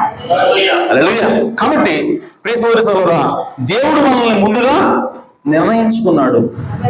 ఎప్పుడంట? జగత్తు పునాది వేయబడక ముందే. ఆమె గొప్ప సంగతి ఏంటంటే ఇప్పుడు నిర్ణయించుకోలేదా? నువ్వు మంచివాడు కాబట్టి పుట్టు పెరిగిన తర్వాత నువ్వు చేసే మంచి పనులు బట్టి, నువ్వు ప్రవర్తించే తీరును బట్టి నువ్వు ఎన్నుకోలేదు ఆయన. ఆమె ఒకవేళ అలా ఎన్నుకుంటే నువ్వు చివరిగా నిలబడతావని గ్యారెంటీ లేదు. ఎందుకని? ఈ రోజు నువ్వు బాగానే ఉన్నావు, 10 రోజుల తర్వాత నువ్వు చెడ్డోడు కావాలి గ్యారెంటీ ఏంది? అప్పుడు దేవుడు నిన్ను తీసేస్తాడు. ఒకవేళ అలా కనుక ఎన్నుకుంటే దేవుడు. కానీ దేవుడు నిన్ను తన పుత్రులుగా స్వీకరించడం కోసం, ఆమె ఎందుకోసం? తనకు కుమారులుగా స్వీకరించడం కోసం. ఎప్పుడు ఎన్నుకున్నాడంట? జగత్తు పునాది భూమి ఆకాశం దేవతలు ఎవరు కూడా సృష్టించబడక మునిపే దేవుడు నిన్ను చూసి రాలేదు. అలాగే కాబట్టి ఆయన యొక్క నిర్ణయం అనేది జగత్తు పునాది వేయబడి ఉంటే తీసుకున్నాడు కాబట్టి అది ఎన్నటికీ కూడా మారదు. అదేనా? నువ్వేం చేసినా మారదు, నువ్వు ఎక్కడ జీవించినా కూడా అది మారదు. ఎందుకంటే నువ్వు ఇప్పుడు ఒకవేళ నువ్వు గురుకులా ఉండొచ్చేమో, అదేనా? ఒకవేళ నువ్వు ఇప్పుడు పాపిలా ఉండొచ్చేమో, ఒకవేళ నువ్వు ఇప్పుడు చెడ్డవాడిగా ఉండొచ్చేమో, కానీ ముందు రెండో దేవుడు ఆల్రెడీ ఎన్నుకున్నాడు కాబట్టి ఒక్కసారి ఒక్కరోజు సడన్ మారిపో. అప్పుడు దాకా బొమ్మల గురులో నువ్వు ఒక్కరోజు రాగానే సడన్ సీతాకోక సిక్కులిపోతావు. ఇదేమి ఎట్లా మారిపోయినా నీకు ఆశ్చర్యం వస్తుంది. అలాగే దానికి కారణం ఏంటంటే ముందు నిర్ణయమైనది. అలాగే ఇప్పటివరకు కూడా పచ్చి తాగుబోతుగా, తిరుగుబోతుగా, పచ్చి ఎపిసైడ్ అయినటువంటి నీవు ఒక్కసారి మారిపోతావు. అది కారణం ఏంటంటే దేవుని ఎన్నిక అన్నది. నిన్ను మార్చింది ఏమిటి? నిన్ను ఒకప్పుడు చెడ్డగా ఇప్పుడు మంచివాడిగా మార్చింది ఏమిటి అంటే నీ యొక్క మంచితనం కాదు, నీ యొక్క గొప్పతనం కాదు, కానీ దేవుని ఎన్నిక అన్నది. సో కాబట్టి దేవుని ఎన్నిక స్థిరమైనది, దేవుని ఎన్నిక బలమైనది. అది ఎంత బలమైందనంటే దాని ముందు నువ్వు దేవుడు ఏదైతే కావాలని నిర్ణయించాడో అది అవటానికి ఆపేది ఏది కూడా ఈ భూలోకంలో లేదు. ఎన్ని సాతాను ఎంత ప్రయత్నం చేసినా సరే నిన్ను మాత్రం దేవుడు ముందుగా నిర్ణయించినటువంటి స్థానానికి రాకుండా సాతాను ఎంత మాత్రం అడ్డుకోలేడు. హల్లెలూయా. కాబట్టి దత్తపుత్రులుగా మనం స్వీకరించాలన్నటువంటి నిర్ణయం ఎవరు చేశారంటే దేవుడే స్వయంగా చేశాడు. ఎందుకు చేశాడంటే ఆయన తన ముందు నిర్ణయంలో ముందుగా ఆయన చూసి ఉన్నాడు. జగత్తు పునాది వేయబడి నువ్వే గొర్రె పిల్ల వదిలిపబడినప్పుడే ఆమె ఆ గొర్రె పిల్ల రక్తంతో ఆ పుస్తకంలో నీ పేరు నా పేరు రాశాడే. హల్లెలూయా. అందుకోసం ప్రకటనలోకి వచ్చేసరికి ఆయన ఏమంటాడంటే ఎవరు ఆ మృగాన్ని మొక్కుతారు, ఎవరిని ఆ మృగం మోసం చేస్తుందంటే జగత్తు పునాది వేయబడిన గొర్రె పిల్లల జీవ గ్రంథంలో ఎవరి పేర్లు అయితే లేవో వాళ్ళని మాత్రమే మోసం చేయగలదు. హల్లెలూయా. మరి రాయబడిన వాళ్ళు ఎందుకు మోసపడట్లేదు, ఎందుకు మోసపోవట్లేదు అంటే అది వాళ్ళ గొప్పతనం కాదు, కానీ వాళ్ళ పేర్లు జీవ గ్రంథంలో ఉన్నాయి కాబట్టి మోసపోవట్లేదు. హల్లెలూయా. వాళ్ళని మోసం చేయడం అసాధ్యం. అందుకోసమే సాధ్యమైతే ఏర్పరచబడిన వారు సైతం అన్నాడు, కానీ అది సాధ్యపడటం అసాధ్యం. హల్లెలూయా.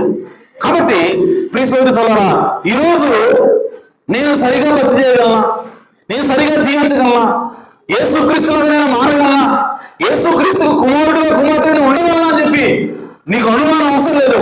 ఎందుకంటే నిన్ను దేవుడు జగత్తు పునాది వేయబడం ఎందుకున్నాడు. నిన్న మనం ఎన్నుకోలేదు, దేవుడు జగత్తు పునాది వేయబడకుండా నేను ఎన్నుకున్నాడు కాబట్టి ఖచ్చితంగా నువ్వు నిలబడి తీరుతావు అంతే. హల్లెలూయా. Irrespective of your present condition, ప్రస్తుత నీ స్థితి ఏదైనా సరే దాంతో సంబంధం లేనే లేదు. హల్లెలూయా. అదే క్రీస్తుల ఎన్నిక అన్నది. ఆమేన్. కాబట్టి ప్రవక్త అంటాడు నీ యొక్క ఎలక్షన్ దేని చూస్తుందంటే దేవుని యొక్క నిర్ణయాన్ని చూస్తుంది. వెనకాల అంటే దేవుని యొక్క ముందు ఆలోచన అంటే జరగబోయేదాన్ని ఎరగలిగేటువంటి దేవుని యొక్క గుణం ఏదైతే ఉందో ఆ గుణం చూస్తుంట ఎలక్షన్ ఎన్నిక చూసి ఇదిగో దేవుడు ఆల్రెడీ నేను ఎరిగి ఉన్నాడు. జగత్తు పునాది వేయబడిన దేవుడు నిన్ను ఎన్నుకొని ఉన్నాడు, ఎరిగి ఉన్నాడు. ఎందుకంటే నీవు ఆయన ప్రేమిస్తున్న దేవుడు ముందుగానే చూశాడు. హల్లెలూయా. కాబట్టి దేవుడు నిన్ను ఎన్నుకుంటున్నాడు. ఎన్నుకున్న నీవు ఏమి కాబోతున్నావు? ఆమె నువ్వు చివరికి ఏమవుతావు? చివరికి నీవు దేవుడి దగ్గరికి వెళ్తావా? చివరికి నువ్వు పాస్టర్ అవుతావా? చివరికి నువ్వు హౌస్ వైఫ్ అవుతావా? చివరికి ఏమవుతావు? నీ స్థానం ఏంటి అనేది అది ముందు యొక్క అది ఫోర్మాలిటీ, ప్రీ డెస్టినేషన్ అంటారు. అంటే ముందు ఎన్నిక. ఆమేన్. సో నువ్వు ఏం అవబోతున్నావో అది ముందు ఎన్నిక చూస్తుంది. హల్లెలూయా. చూసి నువ్వు ఏం అవబోతావో ముందుగానే చూశాడు కాబట్టి అది నువ్వు ఖచ్చితంగా అయి తీరాల్సిందే. ఆమేన్. కాబట్టి మనం భయపడాల్సిన అవసరం లేదు, మనం దిగులు పడాల్సిన అవసరం లేదు. మనం తప్పిపోతావేమో, పరలోకం పోలేదేమో అని నువ్వు భయపడాల్సిన చింతపడాల్సిన అవసరమే లేదు. ఎందుకంటే నిన్ను ఎన్నుకున్నది నువ్వు కాదు, దేవుడు నిన్ను ఎన్నుకున్నాడు. హల్లెలూయా. ఎప్పుడు ఎన్నుకున్నాడు? దేని బట్టి ఎన్నుకున్నాడు అని అంటే నీ యొక్క పరిశుద్ధతను బట్టి కాదు, నీ యొక్క మంచితనాన్ని బట్టి కాదు, నీ యొక్క భక్తిని బట్టి కాదు. ఆయన ఆల్రెడీ నిన్ను జగత్తు పునాది వేయబడదు మునిపే నువ్వు అసలు కొట్టక ముందే చూశాడు ఆయన. హల్లెలూయా. కాబట్టి ఆయన పరలోక సంబంధమైన ప్రతి ఆశీర్వాదాన్ని కూడా మనకి ఆల్రెడీ ఇచ్చి ఉన్నాడు. హల్లెలూయా. సో కాబట్టి నీకు రక్షణ ఆల్రెడీ ఇచ్చి ఉన్నాడు, నీకు స్వస్థత ఆల్రెడీ ఇచ్చి ఉన్నాడు, నీ జీవితంలో ప్రతి మేలు కూడా దేవుడు ఆల్రెడీ ఇచ్చి ఉన్నాడు. కాబట్టి దాన్ని నువ్వు పొందుకోవడానికి అర్హుడై ఉన్నావు. అది నీవే, నువ్వు దాన్ని స్వతంత్రించుకోవడమే ఇక తరువాయి. నువ్వు దానికి చేయవలసింది ఏంటంటే విశ్వాసంతో నిలబడటమే నువ్వు చేయవలసినది. హల్లెలూయా. కాబట్టి ప్రియ సోదరి సోదరా, దేవుడు ఆ విధంగా మనల్ని ముందుగా నిర్ణయించుకొని మనకి దత్తపుత్రులుగా స్వీకరించడం కోసం ఆయన చూస్తూ ఉన్నాడు. ఆమేన్. అయితే ఇందా చెప్పినట్టుగా దత్తపుత్రులుగా మనం స్వీకరించాలి అని అంటే, మనం స్వీకరించాలంటే దేవుడు ముందుగా మనం ఏమవ్వాలి? కుమారుడు అవ్వాలి దేవుడు. ఆమేన్. కుమారుడు ఎప్పుడు అవుతాం అని అంటే పరిశుద్ధాత్మ బాప్తిస్మం పొందినప్పుడు, పరిశుద్ధాత్మ చేత నువ్వు తిరిగి జన్మించినప్పుడు నువ్వు కుమారుడు కుమార్తె అవుతావు. ఆ తర్వాత దేవుడు ఏం చేస్తాడంటే నిన్ను దత్తపుత్రుడిగా స్వీకరిస్తాడు.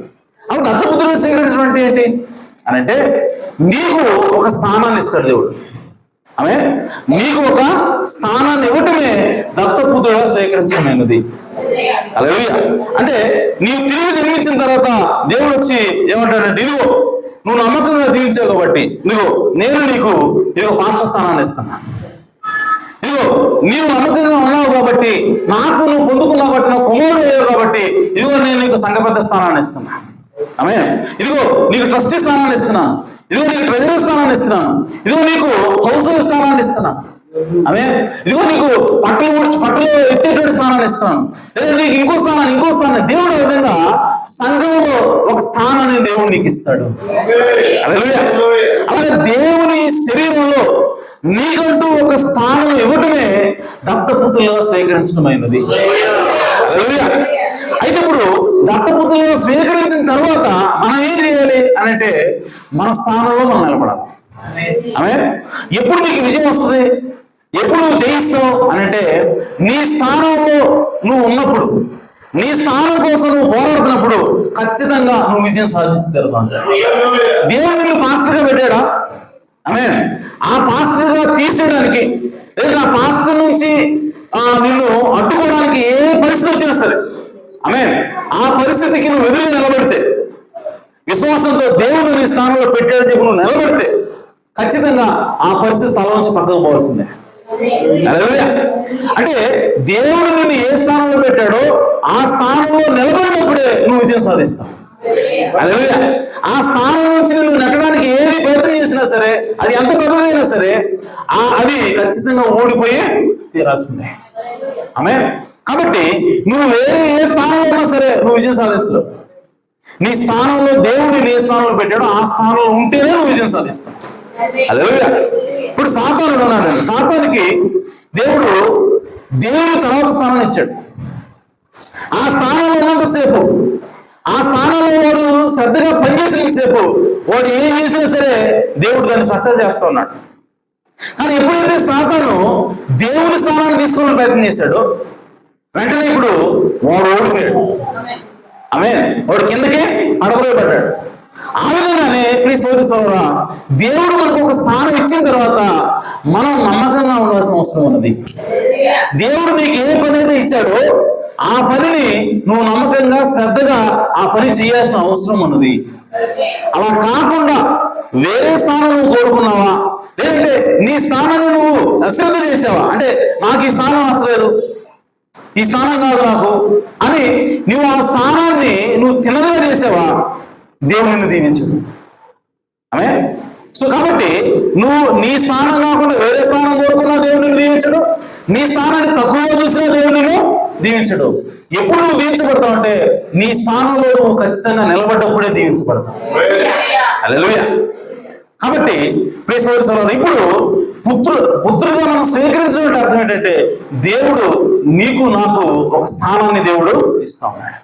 అంటే శరీరంలో, క్రీస్తు శరీరంలో మనకంటూ ఒక స్థానాన్ని దేవుడు ఇవ్వటమే అది పుత్ర స్వీకారమైనదని దేవుని ప్రవక్త తెలియజేస్తా ఉన్నాడు. కాబట్టి ప్రియ సోదరి సోదరులారా, మనం భయపడాల్సిన అవసరం లేదు. దేవుడు ఆల్రెడీ మనం పుత్రులుగా స్వీకరించడానికి నిర్ణయించుకున్నాడు ఆయన. ఆమేన్. అంటే దేవుడు మన కోసం ఒక స్థానాన్ని ఆయన నిర్ణయించి ఉన్నాడు. ఆ స్థానాన్ని మనకి ఇస్తాడు. ఇచ్చిన తర్వాత కూడా మనకేమొస్తాయంటే పోరాటాలు వస్తాయి. అర్థమైందా? ఇశ్రాయేలు ప్రజలకి దేవుడు ఆ స్థానాన్ని ఇచ్చాడు వాగ్దానంలో, కానీ ఇచ్చిన తర్వాత పోరాటాలు వచ్చినాయా, వాళ్ళు యుద్ధాలు చేయాల్సి వచ్చిందా? అలాగే మన జీవితంలో కూడా నేను ఒక హౌస్ వైఫ్ ఉంచాడు దేవుడు. ఉంచిన తర్వాత ఆ హౌస్ వైఫ్ స్థానానికి నువ్వు ఆ పని నువ్వు చేయలేకుండా ఆటంకం చేయడానికి నీకు ఏవో శ్రమలు వస్తూ ఉంటాయి, శోధనలు వస్తూ ఉంటాయి. అయినా సరే నువ్వు నిలబడినప్పుడు నీ స్థానంలో దేవుడు నీకు విజయాన్ని ఇస్తాడు. హల్లెలూయా. అలాగా ప్రతి స్థానానికి కూడా మనం ఏం చేయాలంటే ఒక పోరాటం అనేది ఉంటుంది. ఆ పోరాటం మన స్థానంలో మనం నిలబడి పోరాటం చేసినప్పుడు ఖచ్చితంగా అవతల శత్రువు ఓడిపోవాల్సిందే. ఆమేన్. కాబట్టి మొట్టమొదటిగా నీతీకరణ, తర్వాత శుద్ధీకరణ, ఇవన్నీ కూడా రెండు కూడా ఏంటంటే గర్భం లోపల జరిగేవి. నువ్వు ఇంకా పుట్ల చాలా మంది మిస్అండర్స్టాండింగ్ చేసుకొని నీటి బాప్తిసం అయిపోగానే అంత అయిపోయింది అనుకుంటాను, అక్కడ ఆగిపోతున్నారు. శుద్ధీకరణకి వెళ్ళట్లా. శుద్ధీకరణ పొందినప్పుడు ఇక అయిపోయింది, నేను పరిశుద్ధంగా జీవిస్తున్నాను కదా, ఇంక నేను చేయాల్సిన అవసరం లేదు అనుకుంటున్నారు. అదే కానీ ఆత్మచేత నువ్వు తిరిగి జన్మించాలా. హల్లెలూయా. ఇంకో విషయం తెలుసా, కొంతమంది నీతి కంటే నీటి బాప్తిసం అయిపోయిన తర్వాత పరిశుద్ధమైనటువంటి జీవితం జీవిస్తూ ఉంటాం. జీవించిన తర్వాత ఇక ఆత్మను పొందుకో, ఆత్మచేత నింపబడాలి. పరిశుద్ధంగా జీవించిన తర్వాత ఏం చేయబడాలి అంటే, పరిశుద్ధంగా జీవించినట్టు మన హృదయాన్ని ఖాళీ చేసుకున్నాం, మన హృదయాన్ని శుభ్రపరిచాం, మన హృదయాన్ని ఊడ్చాం, ఆమె కడిగాం, ఓకే, తుడిచాం, రెడీ చేసాం. అదే శుద్ధీకరణ. హల్లెలూయా. నువ్వు పరిశుద్ధంగా జీవిస్తున్నావు, ఖాళీ చేస్తావు, నీ హృదయాన్ని క్లీన్ చేసుకున్నావు. చేసిన తర్వాత నువ్వేం చేయాలంటే వెంటనే దేవుడు తీసుకొచ్చి కూర్చోబెట్టాలి అక్కడ.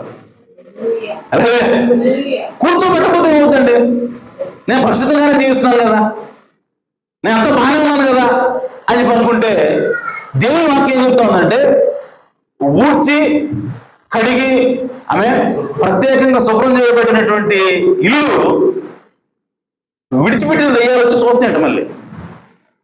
అర్థమైందా?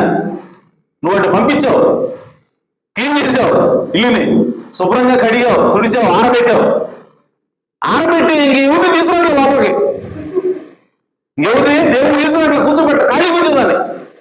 కొంతకాలం మళ్ళీ దయ్యాలు వస్తాయంట, వచ్చి ఎక్కడ రెస్ట్ తీసుకున్నావా, ఏంటి పోదా అని తిరుగుతూ ఉంటాయంట. అవి తిరుగుతూ మళ్ళీ ఎక్కడికే వస్తాయంట.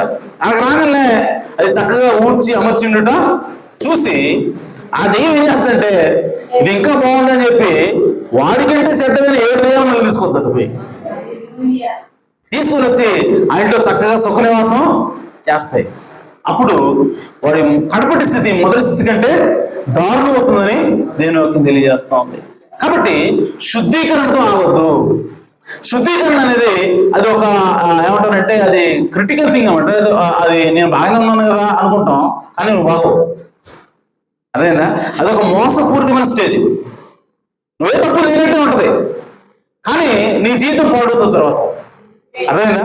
నీ హృదయానికి దెయ్యాలకి ఆలయం అవుతుంది తర్వాత. కాబట్టి పరిశుద్ధంగా జీవిస్తున్నాం అని చెప్పి మోసపోయారు చాలా మంది ఉన్నారు. ఆమె నేనేం చేసినా సరే జరుగుద్ది, నేనేం చేసినా మాట్లాడుతుంది, దేవుడు నాతో మాట్లాడుతున్నాడు, ఇలాంటి కబుర్లు చెబుతూ ఉంటారు. ఆమె కానీ వాళ్ళ జీవితం దేవుడి చేత ఆత్మచేత నింపబడకపోతే వాళ్ళు ఇంకా దారుణ స్థితులకు వెళ్ళిపోతారు. ఆమె అంటే వాళ్ళు ఏమైపోతారంటే మత సంబంధమైనటువంటి మూఢభక్తులకు వెళ్ళిపోతారు. ఓకే, దేవుడు నాతో మాట్లాడుతున్నాడు, నేనంటే ఏందనుకున్నావు, నాకంటే గొప్పవాడు లేడు, ఇలాంటి దానిలోకి వెళ్ళిపోతారు. చాలా మంది వస్తున్నాం అన్నమాట. ఓకే, కాబట్టి ప్రియ సోదరి సోదరా, శుద్ధీకరణ పొందిన తర్వాత నీవు హృదయాన్ని ఖాళీగా ఉంచకూడదు. నువ్వు ఖచ్చితంగా పరిశుద్ధ ఆత్మ చేత తిరిగి జన్మించాలా. దేవుని ఆత్మతో నువ్వు నింపబడాలా. అప్పుడే నీ యొక్క జన్మ అనేది పూర్తి అవుతుంది. నువ్వు పుడతావు, బయటకు వస్తావు, అప్పుడు బయటకు. ఆమేన్. అప్పుడు నువ్వు పెరుగుతూ ఉంటావు. ఆమేన్. పుట్టుకతోనే అయిపోలేదండి. పరిశుద్ధాత్మ బాప్తిసంతోనే అయిపోలేదు. నువ్వు దేవుని ఆత్మ తిరిగి జన్మించిన తర్వాత నువ్వు ఎదగాల్సిన అవసరం ఉన్నది.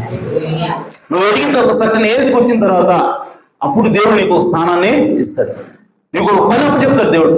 ఎస్, ఇప్పుడు నువ్వు ఒక పనికి అర్హుడివి, ఇదిగో నేను నీకు పని చెబుతున్నా, చూడు ఎడ చేస్తావు చూద్దాం అని చెప్పి మాట్లాడతాను. కాబట్టి ఆ దత్తపుత్రులుగా మనం స్వీకరించేంత వరకు మనం ఖచ్చితంగా దేవుడికి నమ్మకంగా ఉండాల్సిన అవసరం. దానికంటే ముందు మనం పరిశుద్ధాత్మ చేత తిరిగి జన్మించాలి. దానికోసం మనము పాటుపడాలి. దానికోసం దేవుడిని అడగాలి. ఖచ్చితంగా దేవుడు తన ఆత్మ చేత మనల్ని ముద్రిస్తాడు. ఆ తర్వాత దేవుడు మనల్ని తన దత్తపుత్రులుగా స్వీకరిస్తాడు. మనకంటే ఒక స్థానాన్ని, మనకంటే ఒక పనిని దేవుడు ఇస్తాడు. ఇచ్చేంత వరకు కూడా దేవుడికి మనం నమ్మకంగా జీవించాల్సిన అవసరం ఉన్నది. దేవుడి మాటలు దీవించును గాక. దేవుడు మన సమృద్ధిగా ఆశ్రయించును గాక. హల్లెలూయా.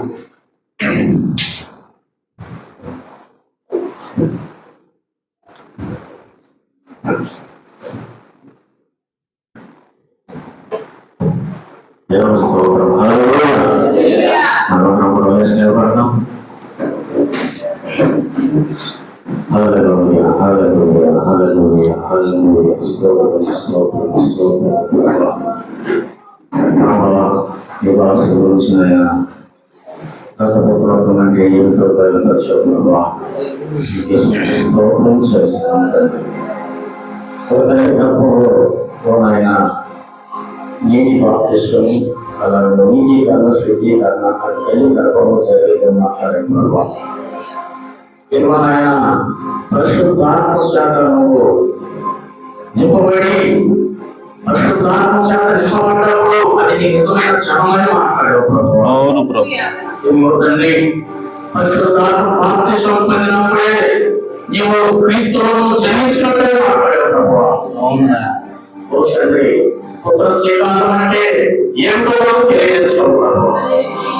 యేసు క్రీస్తు దేవుని సంఘంలో నీకు ఎటువంటి ఓ స్థానాన్ని తెచ్చాడు, దానిలో నిలబడి దాన్ని చేయడమే అది కొత్త శ్రీకారం అని చెప్పారు.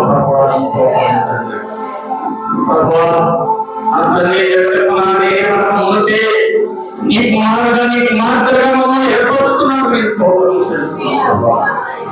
ఏ స్థానాన్ని తెచ్చుకున్నామో దానిలో నిలబడి శత్రువులపై విజయం సాధించవలసినాం. స్తోత్రము తండ్రి. జీవగ్రంథంలో అందరినీ నీవు మా పేరు రాస్తున్నామని ఆ గ్రంథం ఎప్పుడు పేరు రాయబడలేదు. ఆ మృగాన్ని వదిలిన చేసేదని మాట్లాడారు. ఓ తండ్రి దేవుడు ముందే ఆ గ్రంథ జీవగ్రంథం ఎవరు పేరు రాయబడ్డాయో వారిని సాధారణ ఏం చేయాలని మాట్లాడారు. వారిని భాషించలేదని మాట్లాడారు. ప్రస్తుతం వారు పాపం చేసేవారుగా బలహీనంగా ఒకరి పాపం చేసేవారుగా ఉన్నప్పటికీ నీవు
Hallelujah.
ఇప్పుడే మరి మీటింగ్ సంబంధించి పాంప్లెట్ ఇచ్చారు. సరే, అంతకుముందు మనం అనౌన్స్ చేసాం. రేపు 23వ తారీఖు అంటే సోమవారం 23వ తారీఖు, అలాగే 24, 25 3 రోజులు కోటలు ఏర్పాటు చేయబడ్డాయి చింతపల్లిలోనే. అంతకుముందు రాజుగారి మిల్లి స్థలంలో అనుకున్నారు, కానీ అక్కడ కుదరలేదట. ఇప్పుడు మరి ఉన్నం శ్రీను గారి స్థలం అక్కడ 8 ఎకరాల పొలం ఉందంట, ఆ స్థలంలో మరి పెడుతున్నారు అని చెప్పారు. అందరినీ కూడా ఆహ్వానించారు. సో దేవుని చిత్తమైతే అక్కడికి వెళ్దాం. మీరు ప్రార్థన చేయండి ఆ కూటాల కోసం. ఓకే, రైట్, ప్రార్థన చేసుకుందాం. జీవం కలిగిన తండ్రి, సర్వోన్నతుడా, మీ ఘననామకు స్తోత్రం ప్రభువా. అయ్యా, ఇదిగో నాయన దత్తపుత్రులుగా స్వీకరించడం గురించి ప్రభువా, ఏ విధంగా మమ్మల్ని జగత్తు పునాది వేయబడక మునిపే అయా క్రీస్తులను మమ్మల్ని ఏర్పాటు చేసుకున్నావు, అయా ముందుగా మమ్మల్ని నిర్ణయించుకున్నావు ప్రభువా. అయా ఆ కృపను గురించి మాతో మాట్లాడావు ప్రభువా, మీకు స్తోత్రం. అయా మేము యోగ్యులము కాము అయా, నా తండ్రి మేము నాయన అల్పులము తండ్రి. అయా మేము ఎందుకు పనికిరాని వారం ప్రభువా. అయా మీకు అయా వ్యతిరేకంగా అనేక కార్యాలు మేము చేసి ఉన్నాము ఆ జీవితాల్లో. అయినను ప్రభువా, మీ కృప ద్వారా అయా జగత్తు పునాది వేయబడక మునిపే నీవు మమ్మల్ని ముందుగా ఎన్నుకున్నందుకే స్తోత్రం నా తండ్రి. అయ్యా ఇదిగో ప్రభువా, మా జీవితాల్లో ఎన్ని ఆటుపోట్లు వచ్చినా అయా, ఎన్ని శ్రమలు శోధనలు వచ్చినప్పటికీ అయ్యా, మీరు మాకు ఇచ్చినటువంటి ఆ దత్తపుత్ర స్వీకారం జగత్తు పునాది వేయబడకుండా వచ్చింది కనుక ఆ విశ్వాసంతో మనం ముందుకు సాగిపోయే భాగ్యం మాకు దయచేయండి ప్రభువా. విశ్వాసంలో సడలక ప్రభువా అయా, బలవంతులే ముందుకు సాగినట్లుగా మాకు సహాయం చేయండి ప్రభువా. అయా జగత్తు పునాది వేయబడక మునుపు అయా మమ్మల్ని ఏ స్థానంలో మీరు ఉంచాలని చూసి ఉన్నారో ప్రభువా. అయా అది మా జీవితంలో నెరవేరేంత వరకు మీ కృప నాకు తోడుగా ఉంచమని ప్రార్థిస్తున్నాను తండ్రి. అయా ఇదిగో నా తండ్రి యెహోషువ అయా జగత్ వాగ్దాన భూమికి వచ్చి అయా ముందుగా భూమిని ఓ ప్రభువా భాగించిన ఆయన విభాగించి ప్రభువా ఆ తరువాతనే దాన్ని స్వతంత్రించుకోవడానికి వెళ్ళి ఉన్నాడు తండ్రి. అలాగే మేము కూడా ఈరోజు ఎప్పుడైతే వ్యాపజగమే తిరిగి జన్మించి ఉన్నామో ప్రభువా, అయా నీవు మాకు అయా తండ్రి సమస్త పరలోక సంబంధమైన ప్రతి మేలు కూడా ప్రభువా నీవు మాకు ఇచ్చి ఉన్నావు ప్రభువా. ప్రతి ఆశీర్వాదాన్ని కూడా నువ్వు ఇచ్చి ఉన్నావు ప్రభువా. నువ్వు ఇవ్వకపోవట్లేదు తండ్రి, ఆల్రెడీ ఇచ్చి ఉన్నావు తండ్రి. కనుక వాటిని స్వతంత్రించుకోవడానికి అయా విశ్వాసంతో ముందుకు అడిగేసే భాగ్యాన్ని మాకు దయచేయండి. అలాంటి విశ్వాసం మాకు దయచేయండి ప్రభువా. అయా రోగాలు వచ్చినప్పుడు అయా విశ్వాసంతో అయా నా తండ్రి ఆ రోగమును జయించడానికి ప్రభువా, అయా నా తండ్రి స్వస్థతను మేము పొందుకోవడానికి ప్రభువా అయా విశ్వాసంతో ముందుకు అడిగేసే భాగ్యాన్ని మాకు దయచేయండి తండ్రి. అయా నా తండ్రి రక్షణ మార్గంలో నువ్వు ఆల్రెడీ మాకు రక్షణ ఇచ్చి ఉన్నావు ప్రభువా. ఆ కలువరి శిలువలో మీరు పొందిన దెబ్బల చేత అయా మీరు కార్చిన రక్తం చేత మాకు ఆల్రెడీ స్వస్థత వచ్చి ఉంది ప్రభువా. ఆల్రెడీ ఇదివరకు మేము రక్షించబడి ఉన్నాము ప్రభువా. అయా నా తండ్రి ఆ విశ్వాసాన్ని మేము కొనసాగించడానికి సహాయం చేయండి ప్రభువా. నీవు మాకు ఇచ్చిన ప్రతి ఆశీర్వాదాన్ని కూడా అయా నా తండ్రి పొందుకోవడానికి మాకు సహాయం చేయమని, అయా సాతాన్ని జయించడానికి మాకు సహాయం చేయమని ప్రార్థిస్తున్నాను. ఈ సమయంలో ఎత్తబడిన వాక్యమును అయా మా అందరి హృదయాలు నీరు కట్టండి, నూరంతగా ఫలింపులు దయచేయండి. దత్తపుత్రులుగా స్వీకరించబడేంత వరకు మీ కృప మాకు తోడుగా ఉంచమని ప్రార్థిస్తున్నాను ప్రభువా. సంఘమంతటిని దీవించండి, ఆశీర్వదించండి అయా. సంఘంలో ప్రభువా అయా ఇంకా ఎవరైతే నాయన రక్షణ లేక ఉన్నారో వారికి రక్షణ భాగ్యం ఇచ్చేయండి ప్రభువా. ఎవరైతే నాయన అనారోగ్యంతో బాధపడుతున్నారో వారికి ఆరోగ్యాన్ని దయచేయండి ప్రభువా. అయా ఓ నాయన సంఘమును దీవించమని ఆశీర్వదించమని, అలాగే విత్తబడిన కానుకను దీవించండి, ఆశీర్వదించండి ప్రభువా. అయా విత్తిన వారి యొక్క జీవితాల్లో ప్రభువా, వారి హృదయాల్లో ప్రభువా మీరు దీవించండి నాయన. అలాగే నాయన వారి చేతి పనులను ఆశీర్వదించండి ప్రభువా. వారికి సమృద్ధిగా ఇచ్చేమని ప్రార్థిస్తున్నాం అయా నా తండ్రి. ఓ స్వేచ్ఛగా సంతోషంగా ఇచ్చేవాని నువ్వు ప్రేమించే దేవుడు ప్రభువా, నువ్వు దీవించే దేవుడు ప్రభువా. కనుక వారిని ఆశీర్వదించమని, కృప చూపమని ఇదిగో ఆయన వాళ్ళందరినీ కూడా మీ చేతులు సమర్పించుకుంటూ మా ప్రభువును రక్షకుడునైన యేసుక్రీస్తు నామములో ప్రార్థించండి వేడుకుంటున్నాం పరమ తండ్రి, ఆమేన్. మన ప్రభు అయిన యేసుక్రీస్తు వారి కృపా సమాధానములు సకల పరిశుద్ధులకును కూడిన మనందరికను సదాకాలముతో నడిపించును గాక, ఆమేన్, ఆమేన్. కుటుంబం నుంచి అందరికీ ఉన్నారు. మరి రేపటి నుంచి కోటాలు అంటే గుర్తుపెట్టుకోండి. మరి ఆ కోటాలకి మరి వెళ్దాం. సో గుర్తుపెట్టుకుని ప్రార్థనలో పెట్టండి.